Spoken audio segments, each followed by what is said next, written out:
So, but my third prediction is a bit different, slightly different, because this stuff hasn't happened yet. And again, it's quite safe, but I think it's safe, but only to the point where we'll be good.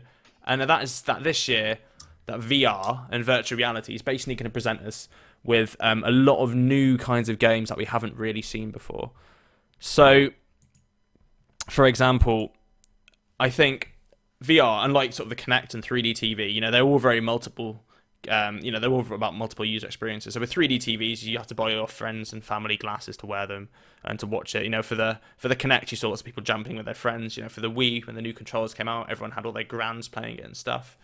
And I think VR is going to be very different for that, mainly because you've now got a completely different perspective as you would be normally from a character, whereas you're now sort of more inside the game. You can look all around you, which has means for sort of different game mechanics and just a sort of a whole new approach to how we make games.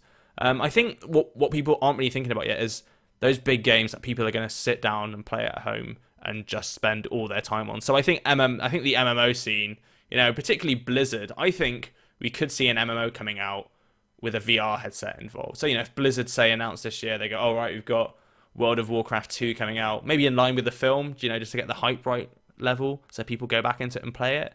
I bet the film is just a marketing ploy for their next game, but maybe I'm wrong. But basically, yeah, I think VR is basically going to change the way that we see games, and we're going to see a lot of different and a lot of more unique kind of games coming out this year due to VR that we probably wouldn't have thought of that'd work or had never been done before, which again is quite an easy prediction. But yeah, Rob, thoughts? Yeah, so I think I've seen a company, I can't remember the name, but I've been trying to find it whilst you're talking. But they've attempted to make a VR MMO, and it's fallen flat on its face. It seems to have stopped production, possibly because it's a ridiculous genre to put VR in. It's not needed. It seems highly specific, and being massively multiplayer online, expecting a massive amount of people to have a £600 bit of kit to play your MMO, probably not the best idea. But there's also another game which I do have the name of called Budget Cuts for the HTC Vive. Mm-hmm. It looks really good. It's a stealth game, kind of with portal mechanics, and you can open a portal with one hand, throw a dagger through it to kill someone with the other hand, close it, open up another portal, jump through, and it looks as though you're going through the level being as strategic as you can with your two different hands and the different things you can carry and throw around. That looks really good. So yeah, hopefully that sort of thing will grow a bit more. I've seen that exact trailer, and I think I was equally impressed with it when I first saw it about everything that's going to come out. That's just one of the examples where you possibly could do that with mouse and keyboard or control pad, but it wouldn't work as intuitively. And I think VR actually has a legitimate place to be included in that sort of game. And Tom? I think we'll see a few sort of big title VR games pop up. I think it's still very young technology for a lot of big companies to invest a lot of money into developing for it at the moment. Yeah.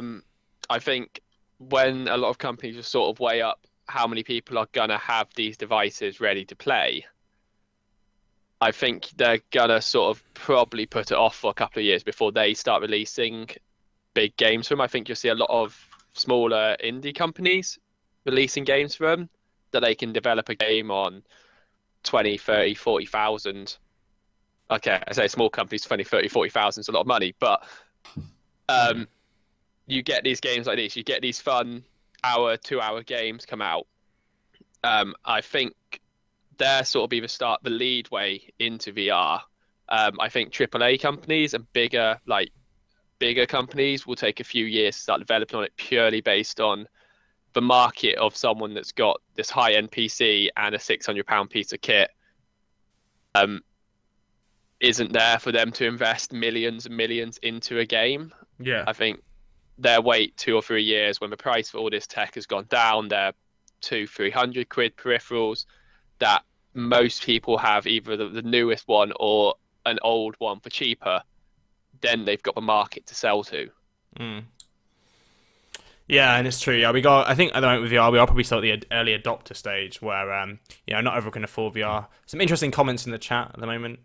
So Alienware again, after pointing me out wrong previously, which he was right about, so I'll take that. But yeah, he's saying he wasn't that impressed by VR. He said of all the VR headsets I tried, Rift, Sony's offering, etc., all the others, apparently the screen persistence, which I'm not sure what that means, tracking speed and accuracy and latency. I don't know. From my experience in the headsets I've tried, the latency and tracking speed hasn't really been a problem at all, especially for the Vive or the sort of the latest Oculus. I mean, the weight I can sort of I think, because the weight on the developer headsets, yeah, it's going to be a lot heavier. Like on the Vive, at the moment, before the second prototype has come out, on the DK2, that's a lot heavier than the CV1. So a lot of those problems, they're things that are going to sort of go away.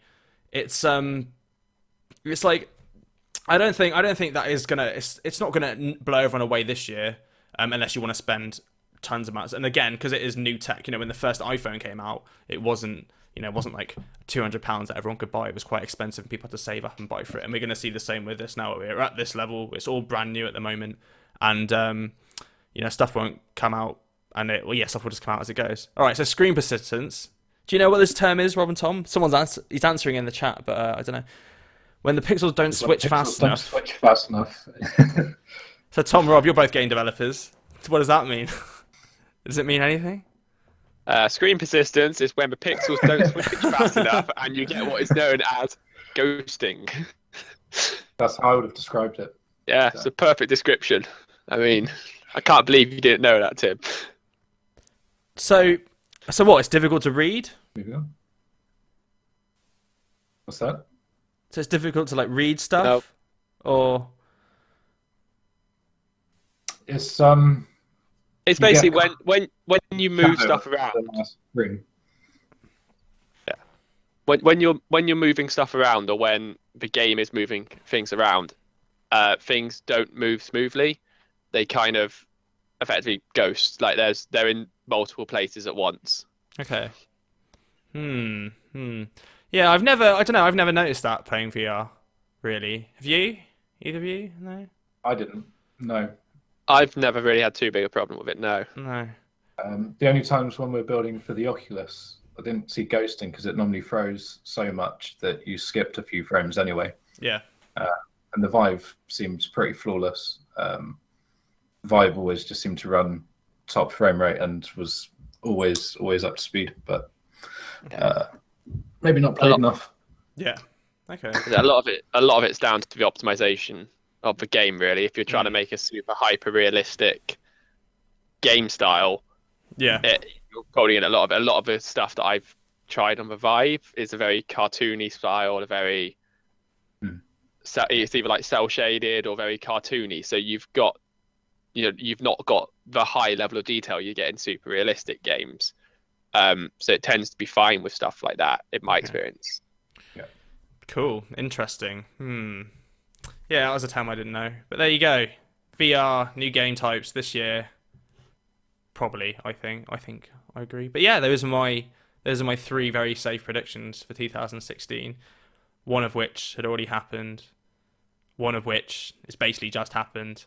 And the other is more like an inevitability of a new technology coming out. But it needs to happen to keep it going. Yeah, but I don't think I was wrong, though. Really, that wrong. I was wrong a bit, but not much about stuff. Yeah. Tim's version of predictions are stuff that has just happened, or is literally been announced it is happening. It's still in the future, though, so we don't actually know it will happen. Anything could happen, couldn't it? So who knows?